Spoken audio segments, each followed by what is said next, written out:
Prince Andrew, Part 3, Court Control. Hello, I'm H.G. Tudor.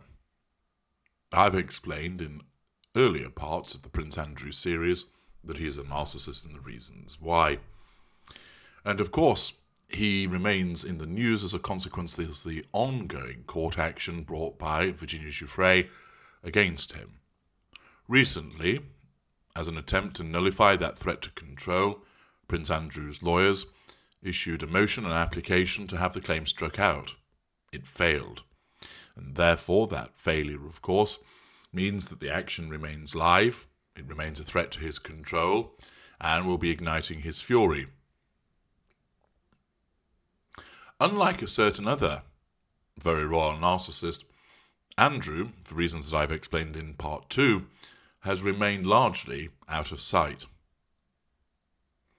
However, the continuing existence of this claim continues to threaten his control and also means that he will appear in the news.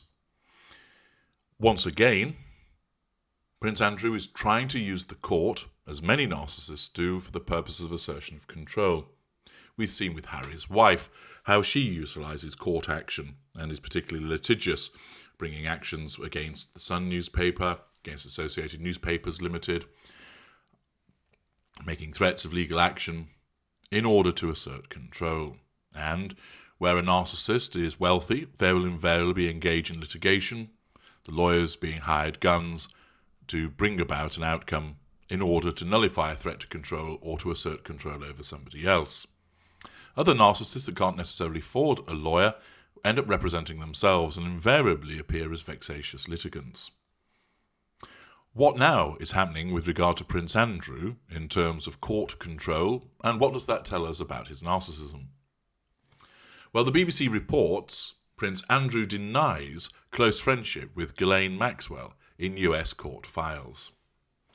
Prince Andrew has denied being a close friend of convicted sex trafficker Ghislaine Maxwell in a legal response to the woman who is suing him in the United States for sexual assault. Of course, he denies being close friends with the woman who is pictured in the background smiling of the infamous picture showing Prince Andrew, Virginia Giuffre, and Ghislaine Maxwell in 2001, although of course Prince Andrew has explained that he has no recollection of that photograph, and indeed there is an inference that it has been fabricated. Of course, it's not beyond the realm of possibility that it is a doctored photograph, but for the moment, assuming that it is accurate, it does portray a picture of someone that at least knows her. Does that make him a close friend? No, of course it doesn't.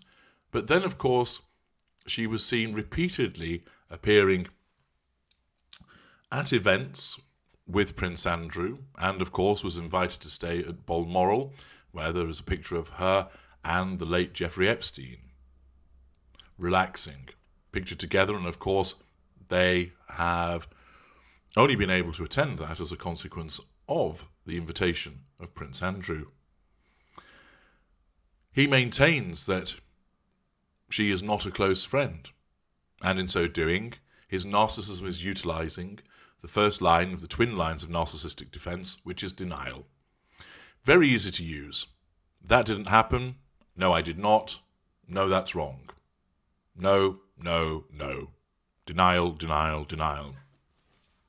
When you say to the narcissist, you've been cheating, or you've been stealing my money, or you've been saying horrible things about me, or you didn't look after the children this weekend as you said that you would do so, that amounts to a threat to the narcissist's control. And one of the swiftest, easiest, and generally effective responses is for the narcissist to say, that's not true, no I didn't, that didn't happen, and to deny it. It's a standard response. And the narcissist will continue to do so until you back down and accept that you're wrong, in which case you then give control to the narcissist. Of course, if you persist, you might break through that denial. And I've explained in the video, The Twin Lines of Narcissistic Defense, how that works, and I'd encourage you to go and listen to that. Therefore, Prince Andrew maintains a denial that he's a close friend of the convicted sex trafficker, notwithstanding appearing in the photograph that I've just described, also the appearances of Ghislaine Maxwell at Balmoral, and also the suggestion, as reported by Insider, a former Buckingham Palace Royal Protection officer says he suspected Ghislaine Maxwell and Prince Andrew had an intimate relationship, according to a new documentary. A former Royal Protection officer said in his first TV interview that the Buckingham Palace staff suspected Prince Andrew and Ghislaine Maxwell had an intimate relationship. From the way she was allowed to enter and exit the palace at will, we suspected that she may have had an intimate relationship with Prince Andrew, the former officer Paul Page said in a new ITV documentary, Ghislaine, Prince Andrew and the Paedophile. A colleague of mine remembered her coming in 4 times in one day, from the morning till the evening. She kept coming in and out, in and out. The Duke of York's legal tensions have mounted following the December conviction of Maxwell, a British socialite who was found guilty of 5 of 6 sex trafficking charges brought against her. Of course, this is just the witness testimony of one individual, and it remains to be seen whether Mr. Page is an independent, unbiased witness. But let us assume that he is. The fact that Ghislaine Maxwell apparently was able to go backwards and forwards as she did does suggest that she was more than just an acquaintance, more than just a friend, and does support the proposition that she was a close friend. Nevertheless, Prince Andrew's narcissism maintains that she is not, because his narcissism recognises that it's a threat to control, so he'll issue the denial. The plausibility of that denial is questionable, and you'll have witnessed this with many narcissists, that the denial that is issued often lacks credibility, or in other issues, or rather in other instances, it has increased plausibility, and this is often linked to the subschool of narcissists that you're dealing with. Lesser narcissists will issue a barefaced denial, often in face of contradictory evidence. The shrug of the shoulders, what do you expect me to do about it? So what? No, I didn't. Mid-rangers will probably give you more of a story, and graders, of course, will be entirely convincing in such a way that the denial holds tight. With Prince Andrew, as his status as an upper lesser, he, of course, issues a denial that lacks credibility. The way that his narcissism has evolved is that it is not particularly cultivated, it is not particularly sophisticated. As an upper lesser type A, he's dismissive. There are other things that he wants to get on with, that he is involved, his energy chasing down new prospects, new deals, in pursuit of, unconsciously, the prime aims. He basically hasn't got time for this Mickey Mouse bullshit, and therefore just issues a denial, irrespective of how plausible it may seem. Returning to the article, the Duke of York has consistently denied all the allegations against him, reports the BBC. Miss Giuffre alleges he assaulted her when she was 17 at homes owned by Maxwell and paedophile Jeffrey Epstein. But in the 11-page court document filed on Wednesday, Prince Andrew's legal team lists a number of reasons why they believe her civil lawsuit should be dismissed. Accordingly, having failed last time around to have her claim struck out, they're trying again. Is this the smack of desperation? Is it somebody who's got great big round balls trying this? No, it's simply the case that he honestly believes that he hasn't done anything wrong, that his claim is a crock of nonsense, and therefore his narcissism guides him to repeatedly deny it and instruct his lawyers to get rid of it, make it go away, and therefore another application is made. The article continues that with the legal team of Prince Andrew, one factor they ask the court to consider is the issue of consent. The document says, assuming, without admitting, that Giuffre has suffered any injury or damage alleged in the complaint, Giuffre's claims are barred by the doctrine of consent. In essence, what's being stated here is, I never met her, I never slept with her, but in the event that you find that I did, well, she consented to it. Of course, this is sort of having his cake and eating it.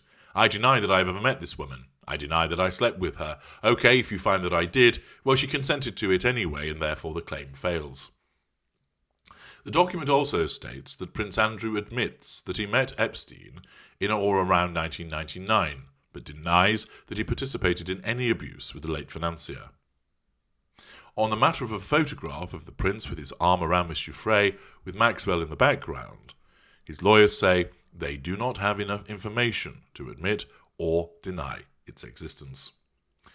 What their meaning is, although there is a photograph that shows him with Miss Giuffre and Miss Maxwell in the background, the suggestion is that this might be doctored, but they can't say for definite one way or the other, hence the middling stance of can't deny it or admit it. Elsewhere, the document denies Miss Giuffre's claim that Prince Andrew was a close friend of Maxwell. Writing to a US judge, his lawyers state, Prince Andrew hereby demands a trial by jury on all causes of action asserted in the complaint. US lawyer Lisa Bloom, who represents a number of Maxwell and Epstein's accusers, called this demand a PR move, saying Miss Giuffre had already asked for a jury trial. She said Prince Andrew's request was meaningless, as it was Miss Giuffre's constitutional right to have a jury trial if she asked for one. In the papers, Prince Andrew's lawyers further argue that Miss Giuffre has no legal basis to bring the case since she is a permanent resident of Australia.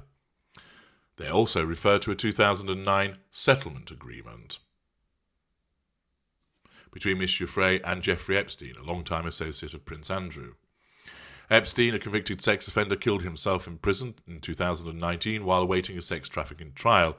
British socialite Maxwell was found guilty last month of grooming underage girls to be abused by him.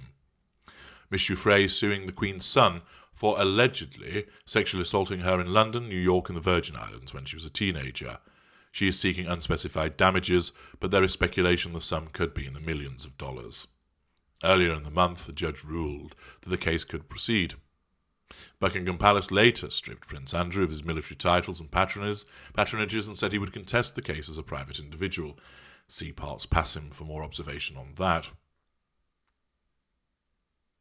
The new court documents describe the Queen's second son as Prince Andrew, Duke of York, aka Andrew Albert Christian Edward, in his personal capacity. In a statement, David Bowes, who is representing Miss Giuffre, said his client and legal team look forward to confronting Prince Andrew with his denials and attempts to blame Miss Giuffre for her own abuse at his deposition and at trial. The case naturally continues, and each time that it manifests, it's a threat to control, and therefore Prince Andrew's narcissism needs to make it go away, hence another court application. He will continue to slog away at this, utilising everything that his wealth and prestige allows him to do to make the threat posed by this claim disappear and enable him to nullify it. But at the moment, he has not succeeded. But it shows once again his narcissistic response of continuing a barefaced denial, even though, of course, there is evidence that suggests the contrary. Often, you will have found where you were involved with the narcissist, you couldn't believe the fact that the narcissist stands there denying something when you've evidence to the contrary. But what you must understand, that is in the world of the narcissist does not stand there, when less raw mid-range, thinking, I know this evidence shows that I've done it, but I'm going to tell a lie. Their narcissism protects them by causing them to honestly believe that it didn't happen, that you're wrong, that he was never in that photograph, that it was doctored, that he isn't a close friend of Ghislaine Maxwell, even though there is evidence that suggests that he is. He will argue this is a matter of interpretation, that other people might see us as close, but she wasn't. Yes, I met her a few times, but that doesn't mean that I was a close friend of hers. Driven by that need to nullify threats to control, reject accountability, and operate with that sense of entitlement, his narcissism will continue to issue these denials. I'm H.G. Tudor. Thank you for listening.